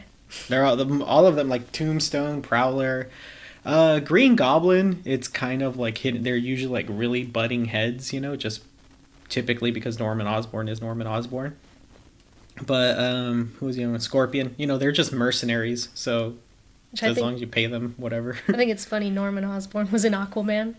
Oh yeah, he was. He looked really weird in it though, and I think it was his the hair. CGI or just them being underwater. He looked weird. Yeah. Especially the CGI of when they made him look younger, when he was talking in flashbacks.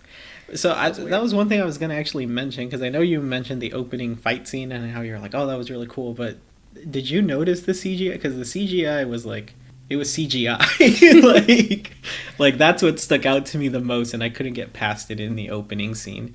Really? Yeah, it was just pretty bad. Like the rest of the movie, I think it was just because the entire rest of the movie was CGI, you know, that it didn't look as weird. But I guess seeing it inside the house, since the house wasn't CGI, I would assume. I think I was just taken weird. aback by Nicole Kidman, her stunt double technically, doing all of this stuff that I was like, holy shit, they made Nicole Kidman look badass. That I didn't notice. Yeah, I don't know. That just stuck out to me, but everything else, like, I don't think it really bothered me.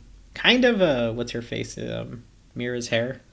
Yeah, that I've gotten past that, because ever since the commercials and stuff, I'm just like, her hair is really, really red. It's not realistic at all, and I get why they probably did that. Was because of you know, when they're underwater and it's wet, it's gonna look darker, so they want it to still really look red. But when she's outside of water, it's just gonna look very unrealistic. Yeah. But I guess they could have, like, I don't know, done something, color changed it in editing, or I don't know. Maybe. I mean, I figured, but I don't know. Do you think more people would have been like, why is her hair the same color underwater and not? Or I guess how we're complaining now, like, why was it so bright red, you know? Yeah, I don't know. But it was just one of those little things, and I was like, oh, whatever. It's not important, I guess. One thing I guess I forgot to mention, too, about Aquaman was just I liked his suit, like the more classic-looking suit, but I feel he's just too big. Like, yeah, he just, especially for bright colors like that. He's just way too big. Yeah, I liked that they went with one of those like classic kind of suits rather than the Justice League one, which I noticed they changed Mira's suit as well from Justice League. Yeah, it didn't look all armory. Yeah, which is weird because Justice League they made everybody super armory. Yeah, I didn't get why that was the like the theme, I guess. Yeah, whereas in Aquaman, like it looked a lot more like the comics. But I agree. He just seemed too big to be wearing yellow.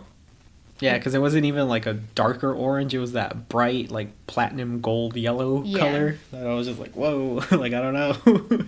I was just gonna say, I just really loved the whole fight scene with him and Orm when they were having like that Coliseum one. Yeah, that was awesome. Yeah, that was really cool. Like again, that's just one of those things that like every time I think back at one of the scenes, I'm just like they expanded on a lot of things, like a lot. Like I didn't think we would get as much as we did from that movie. That was a long movie. That was like over 2 hours. Was it? Well, when I looked at the times, because I was thinking about watching it again, it said like 2 hours and something minutes. Damn, that is crazy. And we were watching it, it felt really long too. I don't think, to me, like, I don't know if it's just because I was enjoying it, but it didn't feel long to me. Like, to me, honestly, I was surprised how much they fit into it, that I was like, man, this movie is long when I think about it, because they went into a lot. Whereas, like, I felt like Spider-Man went by really fast. I guess, for me, like, since I saw the trailer, I was waiting for certain scenes, and they all took forever to get there, so it felt really long to me. Oh, really? Yeah. No, to me, I was honestly like, I can kind of tell where, like, the climax of the movie was, so I was like, oh, so then there's probably not that much left. And I just didn't know where it was going to end, though. Yeah. Yeah, that one, I think it's weird to say if Aquaman was over 2 hours, since they had such a hard cap on Justice League. They're like, it has to be less than 2 hours, or, and I forgot how much they cut, and I was like, why? If you guys are fine with longer movies, Unless that time that was on the movie theater website, maybe they were counting... trailers? Yeah, trailers as well. That'd be weird. Yeah, I don't know. Maybe Do they count credits as well? As part of the movie? I have no idea. I actually don't know that. Usually credits are like 10 minutes long. Yeah, they take forever. That's why I was like, for Spider-Man, I thought, because usually it's like that in-between credit scene, how they do the big flashy credits and then they do the actual like rolling credits. That's where they usually put those like Easter egg scenes, but when that didn't happen, I was like, okay, let's just go, because I have no idea how much longer this is going to take. But I guess I still don't know what happened after then. Like, that's one of those things that I'm like, I don't want to just look it up online, so I'm like, I'll just wait till it comes out, I guess. Because everyone said it was like mind-blowing and stuff, but... Oh, so there was an after-credit scene? Yeah, like, I knew there was, I thought it was just going to be after that first segment. Oh. Yeah. That's why I was just like, like, I don't know if it's just, like, people hyped about it and it's not that big of a deal, or it's just like, oh, that's cool. You mean like how the Deadpool one, everybody hyped it up, but really it was just like him going, what are you still doing here? Get the here. Stupid Ferris Bueller yeah, and one. Then they were just like, but everybody was like, oh, he mentioned Cable was going to be in it. Yeah, I guess. I don't know, I didn't really care for that one. But... Yeah, but I'm just saying like how they overhyped it, but then when you see it, it's like, oh, that's it? Yeah, it probably... Or, I mean, I hope it's not that. I hope it is actually something cool, but if it isn't, oh well, whatever. I'm sure I'll still, like, be like, oh, that's cool, but... But what was your favorite part of Spider-Man? Well, in Spider-Man, I would say my favorite scene was when Miles actually, like, gets his suit and everything, I kind of just like those kinds of scenes where it's, like, you're, like ascending to the hero level, And I felt like, again, I don't know if it was just like the music and like the sound editing and then also the way it was done, like to me it was like really impactful, like I felt like, oh, like he actually does have his shit together, And I know like all the other Spider-Man movies, like some of my favorite scenes are just like those simpler scenes, like in The Amazing Spider-Man, the first one, where he's just like swinging across the cranes and like all of New York comes together to help him out, Like, that's my favorite scene from that one. And then Like same with The Amazing Spider-Man 2 at the very end, where I know everybody hated it for whatever reason with the Rhino. I was like, that was like the coolest scene in the whole movie. Why do you guys hate it? What about the Tobey Maguire one? Did you like when everybody helped him out on the train? On the train? I liked more the that one. I guess it was the clock tower to the train fight scene with Doc Ock. I think that was cooler. Right before he has to stop the train, but like just how they started off at the top and they like destroy the clock tower on the way down and then hit the train and then fight through the train. You know, I don't know. I thought that was really cool. I think that would probably be my favorite scene from that one. Part 3, you know. Like, I never realized how funny it was until you would always bring it up. And then you were like, oh, just see the one without the music of him going down the street doing finger guns and stuff. Yeah. I was just like, oh, wow, I don't remember any of this. Yeah, no, it was bad. Like, I'm trying really hard to think of, like, a cool scene in that movie. Oh, you know what? I do have a favorite scene.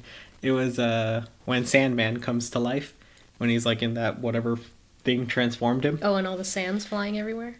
No. Like, when he wakes up later and he's made of sand. Oh. And I know it was like for the longest time I was like, wow, this is like Danny Elfman's like greatest song ever, you know? And then later I found out they fired Danny Elfman for the movie. I'm like, oh, it wasn't Danny Elfman. I was like, I don't know. That I think it was that song more than anything just really made it super, super cool. And I just really liked how you just kept like crumbling apart and just like, you know, it just looked cool. Yeah, that's like, I know it's like the most uneventful scene in the whole movie, but that was my favorite. That's how bad that movie was. It's just, yeah. I don't really remember much of it, except for, like, I remember as a kid, because my brothers would know a lot about Marvel and tell me about it, and, like, I would have coloring books of them and stuff, Mm-hmm. and I remember when it was, like, a big deal that Venom was going to be in it, and I was just like, whoa, that's so cool and everything, because I've only ever seen, like, pictures of him. My brother's telling me about it, so I was like, oh, Venom. That's Yeah. cool. I know that was the first movie, or that movie was what, when I discovered IMDb, because somebody told me something and they're like, oh, it's on that website. And I was like, what is this website? I checked it out, you know, and I was looking at it and they had Topher Grace casted as Eddie Brock. And I was like, what? You know, like what? And then just that, I just couldn't get over that. In the whole movie, I was like, whatever, it doesn't matter, you know. But I just hope they don't put Venom in it. That's what I kept thinking, because I was like, I don't want to. That was what they were mainly advertising, was Venom was going to be in it. I mean, like I got the whole, like, there was going to be the bell tower scene. It was going to transition to Eddie Brock. But I didn't want them to then, here's Venom, and then end it, like, exactly how it happened, you know? Like, that's what I didn't want, and that's exactly what they did. And I thought that was stupid, because I felt like, fine, set him up in this movie, and then in the fourth one, have Venom be the bad guy, you know? Now that he's out there, you know? Because it's fucking Venom, you know? It's not just, like, some little minute character that you can just kill off with a stupid Green Goblin bomb that disintegrated him but just messed up Harry Osborn's face, you know, like, how does that work? But and also it turned those one guys into bones in the first Spider-Man movie.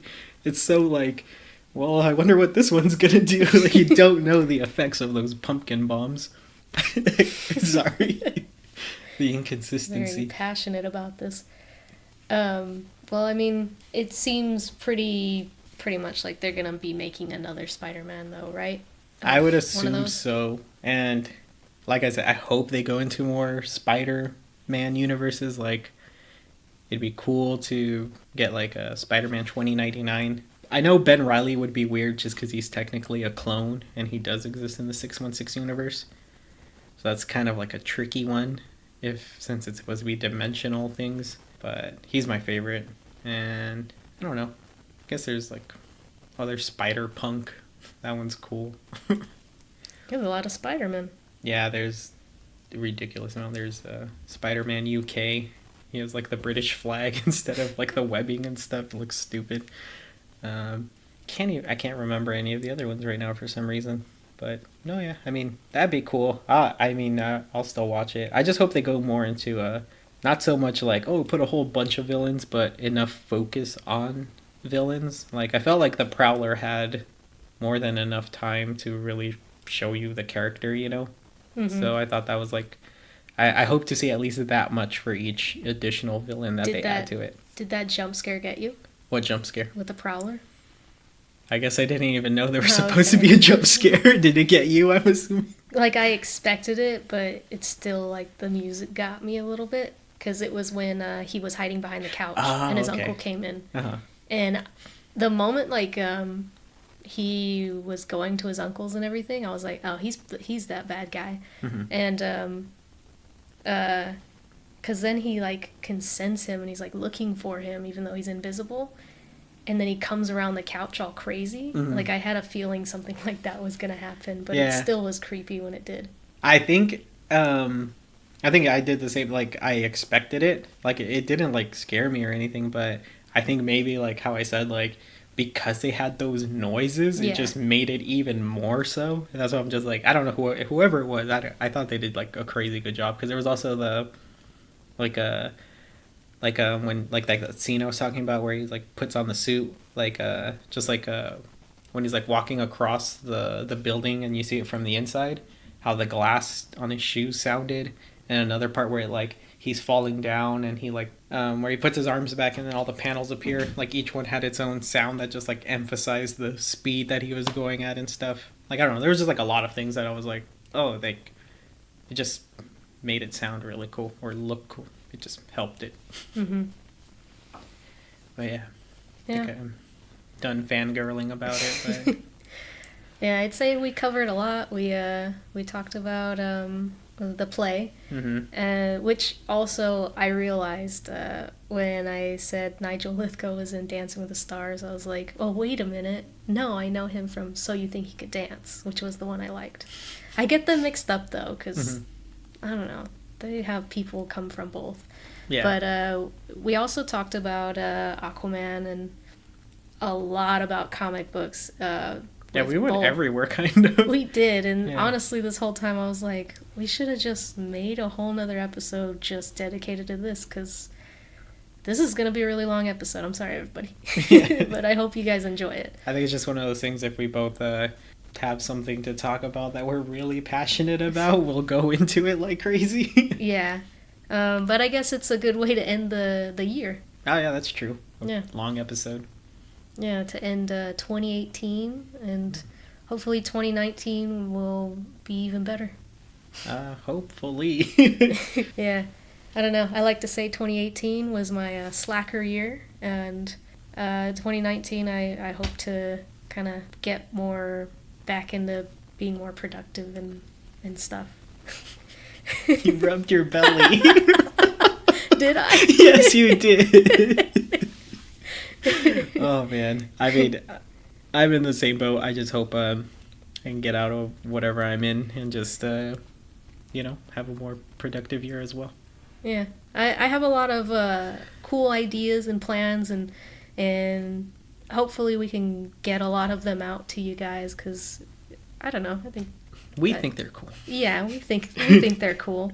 But yeah, so we'll see you guys in the next year. Yep, the whole year from now. Yep, an entire year. Oh, jeez. All right, well, we'll catch you guys later. All right, catch you on the flip side. Bye.